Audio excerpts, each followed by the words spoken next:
Right, ఒకసారి సత్యం గారు నమస్తే అండి.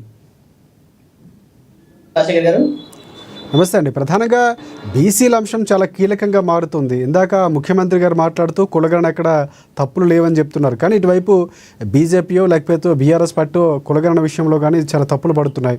ఇక్కడ ప్రధానంగా బీసీలకు ఇవ్వాల్సిన రిజర్వేషన్ల అంశంలో ఏ పార్టీల వైఖరి ఎలా ఉంది అంటే, నిన్న బీజేపీకి సంబంధించినటువంటి వ్యాఖ్యలు చేయటం, బీజేపీ చీఫ్ ఎవరైతే ఉన్న రామచంద్రరావు మాట్లాడిన మాటలకు కూడా జాదురి శ్రీనివాస్ లాంటి వారు కొంతమంది స్పందించడం, మాటలు వెనక్కి తీసుకోవాలని చెప్పినటువంటి సందర్భాలు కూడా ఉన్నాయి. మీరేమంటారు? వాస్తవం అండి, ఖచ్చితంగా బీజేపీ అధ్యక్షులు చేసిన వ్యాఖ్యల్ని వాళ్ళు దాన్ని రివర్స్ తీసుకోవాలి.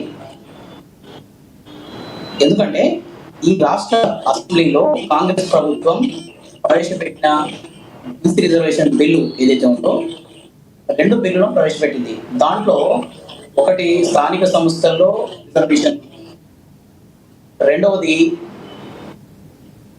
కులగణన మన విద్యా ఉద్యోగ అవకాశాలలో ఒక బిల్లు ప్రవేశపెట్టారు.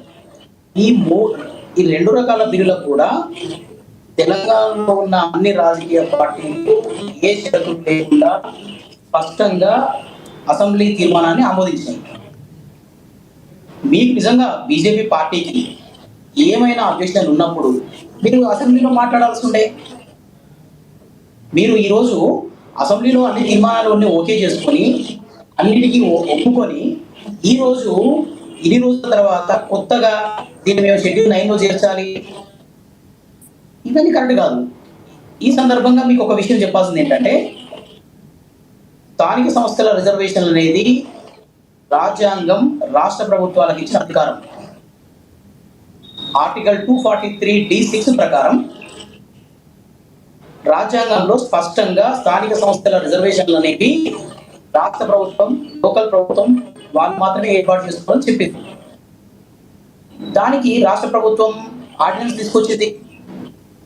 ఆర్డినెన్స్ ద్వారా ఎలక్షన్ నోటిఫికేషన్ వెళ్ళిపోవచ్చు. కానీ కరెక్ట్గా ఇన్నేళ్ల పోరాటం తర్వాత బీసీలకు వస్తున్న రిజర్వేషన్లను నోటికాడి ముద్దను చివరి నిమిషంలో బీజేపీ అస్పష్టమైన ప్రకటనల ద్వారా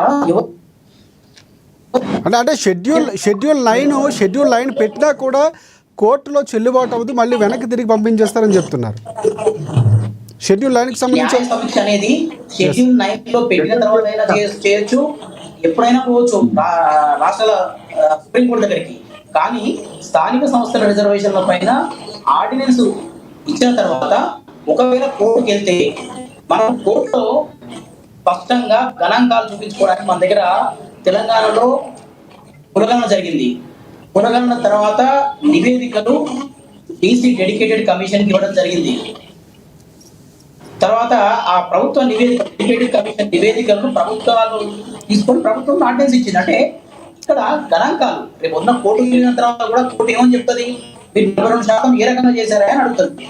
అడిగినప్పుడు మనం చెప్పడానికి మన దగ్గర స్పష్టంగా వివరాలు ఉన్నాయి. ఈరోజు తెలంగాణ ప్రభుత్వం అంటే ఇందాక ముఖ్యమంత్రి గారికి మీడియా ముఖంగా కొన్ని ప్రశ్నలు సంధించినప్పుడు కూడా ముస్లింల్ని బీసీలో చేర్చడమో ఈ అంశానికి గురించి సంబంధించి ఇందాక రామ్మోహన్ రెడ్డి గారు కూడా మాట్లాడారు. అంటే ఒక రకంగా కాంగ్రెస్ పార్టీ ఇక్కడ దొరికింది ఆ అంశంలో బీజేపీ అందుకే విమర్శలు చేస్తుంది, సో అక్కడ చేర్చడంలో అని మాట్లాడారు. అది మీకే అభ్యంతరం లేదా బీసీలకు సంబంధించి? లేదు, దీంట్లో మీరు ఒక విషయాన్ని గమనించాలి. రైట్, గౌరవ ప్రధాని నరేంద్ర మోడీ గారు గుజరాత్ ముఖ్యమంత్రిగా ఉన్నప్పుడు ఆయన అక్కడ బీసీ రిజర్వేషన్లలో ముస్లిం కులాలని ఆయన హయాంలోనే బీసీల్లో చేర్చి అక్కడ రిజర్వేషన్ ఇవ్వడం జరిగింది.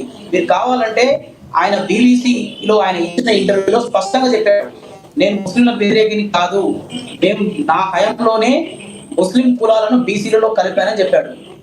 మరి మీరు అంత స్పష్టంగా మీరు గుజరాత్ ప్రభుత్వంలో మీరు ఉన్నప్పుడు, ఈ ప్రభుత్వం ఉన్నప్పుడే చేసి ఇక్కడ తెలంగాణలో మాత్రం మీకు ద్వంద్వ వైఖరి ఎందుకు? దేనికోసం? ఎవరిని మోసం చేద్దామని? చూడండి ఒకసారి, మీ ప్రధాని గారు ఏం చెప్పారో చూడండి ఒకసారి బీబీసీ ఇంటర్వ్యూకి వెళ్ళి. ఇవాళ మీరు ముస్లింలను కలవద్దు, బీబీసీలో కలవద్దు ఇవన్నీ చెప్తున్నారు, మరి మీరు చేసింది ఏంటి? పరిశీలించుకోండి, మీరు ఆత్మపరిశీలన చేసుకోండి ఒకసారి. పోరాటం తర్వాత జాతీయ బీసీ సంక్షేమ సంఘం ఆర్ కృష్ణ 40 సంవత్సరాలుగా పోరాటం చేస్తున్నాడు. ఇన్ని పోరాటాల తర్వాత ఈ రోజు ఈ రాష్ట్రంలో కులగణన జరిగింది. కులగణన జరిగిన తర్వాత విద్య, ఉద్యోగ, స్థానిక సంస్థల్లో రిజర్వేషన్లు దక్కుతున్నాయి. ఈ దక్కే చివరి అంశంలో మీరు అస్పష్టమైన ప్రకటనలు ఇచ్చి మేము బీజేపీ ఆర్డినెన్స్ తీసుకోదు, మేము దీన్ని వ్యతిరేకిస్తున్నాం, ఇవన్నీ మీరు వ్యతిరేకించాలనుకుంటే అసెంబ్లీలో సమావేశం అయినప్పుడు అసెంబ్లీలో బిల్లులు ప్రవేశపెట్టినప్పుడు ఏం చేశారు మీరు? ఎందుకు ప్రశ్నించలేదు ప్రభుత్వాన్ని? మీకున్న అభ్యంతరాలు, మీకున్న అనుమానాల్ని అసెంబ్లీలో మాట్లాడాలి కదా. అసెంబ్లీలో మీరు అన్ని విషయాలని అక్కడ ఏకీభవించి ఈరోజు మీరు లాస్ట్ మినిట్ అంటే మాకు ఫలితం వచ్చే సమయానికి ఎందుకు అడ్డుపడుతున్నారు? ఏ కుట్ర ఉంది దీంట్లో? బీసీ తెలంగాణలో ఉన్న బీసీ జాతి అంతా గమనిస్తుంది. బీజేపీ ఒక్కటే కాదు, బీసీ వ్యతిరేక రాజకీయ పార్టీలు అన్నింటినీ కూడా ఈ రాష్ట్రంలో ఉన్న బీసీలు గమనిస్తున్నారు. సో ఇది ఈ రకంగా చేయడం అయితే పూర్తిగా తప్పు. మేమైతే జాతీయ బీసీ సంక్షేమ సంఘం తరఫున నిర్ద్వందంగా రామచంద్ర గారు వాక్యాన్ని వెనక్కి తీసుకోవాలని చెప్పి డిమాండ్ చేస్తున్నాం. రైట్, మన కాంగ్రెస్ పార్టీ నుంచి టీపీసీసీ అధికారి